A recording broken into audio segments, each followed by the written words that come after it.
Hello, I'm Paul Beckwith, and now I'm in Banff, Alberta. This is a really crazy, busy tourist town, and it's Canada Day was just a couple days ago, and in Alberta, everything opened up on July 1st on Canada Day, as Jason Kenney promised. The only exceptions are, for indoor mask wearing is in Calgary and maybe in Edmonton, I'm not sure, but the rest of the province is pretty much open, no more mask law, so hopefully that doesn't backfire on Kenney and Albertans, with these new variants of COVID coming along. So anyway, it's a beautiful place, but it's extremely touristy, so I'm just gonna walk up and down the street a little bit and catch some of the scenery and so on. But I think I may as well talk about the temperature, the heat waves that we've experienced across, the U.S. West Coast and, Canada, BC, record temperatures and, temperatures reaching almost 50 degrees Celsius in Canada. I mean, this is incredible. There were no climate models. There were no climatologists that would have thought this was possible, but with a few exceptions, of course, me included. We've just stepped off a cliff. Abrupt climate change has taken hold, and it was put sort of on the back burner in the last few years because of the virus, but now, we're sort of heading maybe towards the end of the virus. If enough people get vaccinated, then, this issue just hasn't gone away. And, temperatures of nearing 50 degrees in Canada, hotter than Las Vegas temperatures, hotter than the deserts of the world, the Saudi Arabia, those countries barely reach 50. We hear of temperatures sometimes going slightly above 50 in Pakistan or in the deserts and stuff, but, this is in a BC, British Columbia, Canada town, and, of course, everything gets as dry as a bone, and you get sparks from a wildfire, or sparks from lightning bursts causing a wildfire, or you can even get, in this case, I believe it was a train passed the town, and there were probably sparks from that train because the timing is extremely coincidental. But a train passed the town, and the working theory is that sparks from the train, metal wheels on metal tracks sometimes cause sparks, especially if the train is turning or there's gaps between the, two sections of the rail, the metal itself, can cause sparking. And, if it's windy and that sparking is carried far enough away from the bed of the track, to vegetation on the side, it can set it on fire. So smoke first appeared, and then within 15 minutes, most of the buildings in the town were burning. I mean, people scattered in all directions and left, and, it's just horrendous. And you kind of wonder, well, what will happen to that town? I mean, they're going to rebuild it, of course.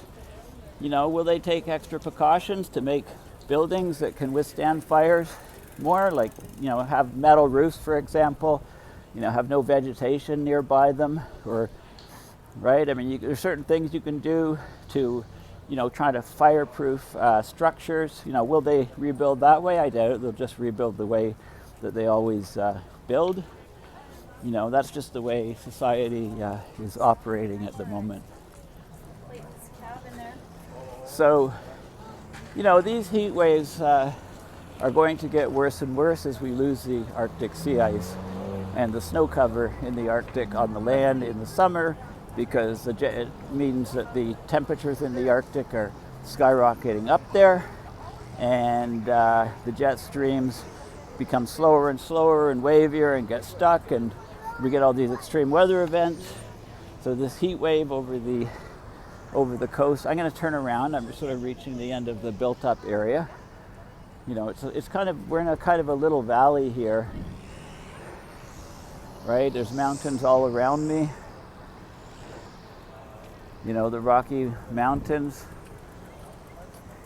and we're not too far from BC, so I don't know if I'll make it there. Might just cross the border there and say I've done it, and then have to head back to Calgary, check out the downtown area, hopefully the Saddle Dome area, which was flooded in the 2013 floods, and then head up to Edmonton. The advantage, there's a lot of pros and cons with these long road trips. Of course, the biggest pro is that you get to see, all kinds of different places. You get to see all kinds of different cities, and you really get a better feel for, what Canada is like in terms of the rural areas and the urban areas, and the character of the different cities is all very different, of course. People that you meet. But the biggest con, of course, is that you can never investigate any one place in detail. I'd love to stay in, not here, I don't think, it's too busy, but in Canmore, really, really nice city for, loads of hiking trails along the river, biking, all kinds of neat stuff to do there. But, we were good for about an hour there, and then we had to get back on the road. So, of course, that's the con of, all of these in and out sort of things, but that's the nature of this trip.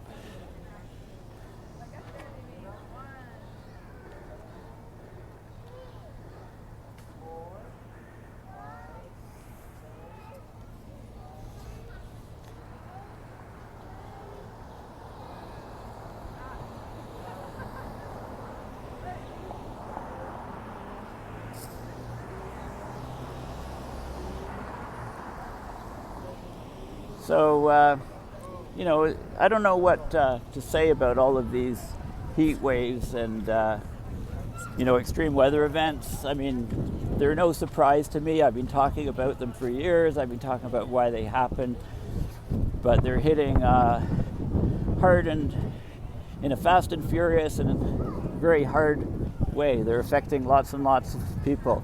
Like, for example, you probably remember the Paradise Fire in California just a few years ago, right? And so the town of Paradise burned down.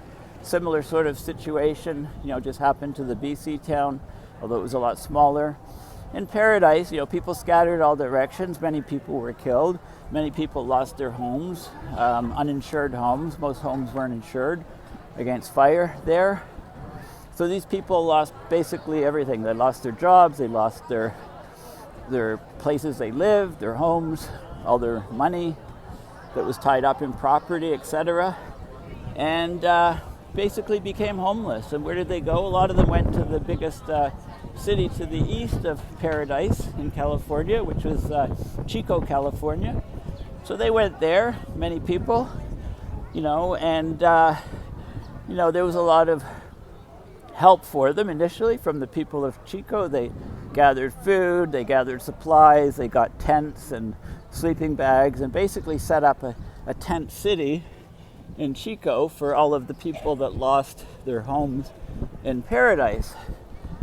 Now, some people, some houses were rebuilt in Paradise, most weren't. A lot of people that were living there had enough of the place because of those fires. So, we're trying to rebuild their lives, and that happened slowly. So a couple of years after the fire, there's many, many people, homeless people from Paradise still living in Chico, California.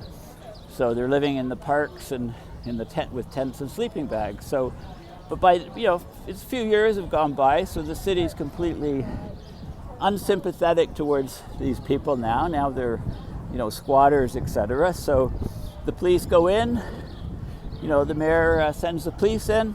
Police go into the tent cities, tent places, and confiscate all the tents and the sleeping bags and the equipment that they had given the people 2 years earlier, right after the fire, and basically give them the boot, right? And life goes on. These people have to go somewhere else.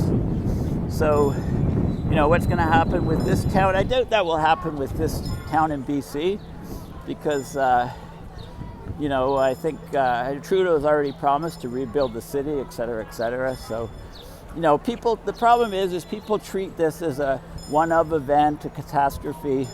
But you and I know that this is a pattern. Under abrupt climate change, this is going to happen more and more often. More and more people will become climate refugees, and the government and nobody's going to be there for you. You know, it's going to be a free-for-all, you know, survival of the fittest, you know, fighting tooth and neck for what you have, so, and for maintaining what you have. So, yeah, that's, you know, sort of the harsh reality. As more and more places get hammered by abrupt climate change, extreme weather events, then you know, people are left more and more on their own. The government protections and money for people, etc., gets less and less, and eventually, you know, governments go bankrupt. So, you know, and the cities kind of break up, and social order kind of breaks up, and you know, people say, well, when's civilization going to collapse? And you know, I always say that, well, it's more like a death by 1,000 cuts sort of thing, right? Natural disasters, extreme weather events, chipping away, you know, when stuff is repaired for a while, but then eventually money runs out, and you know, the system kind of implodes.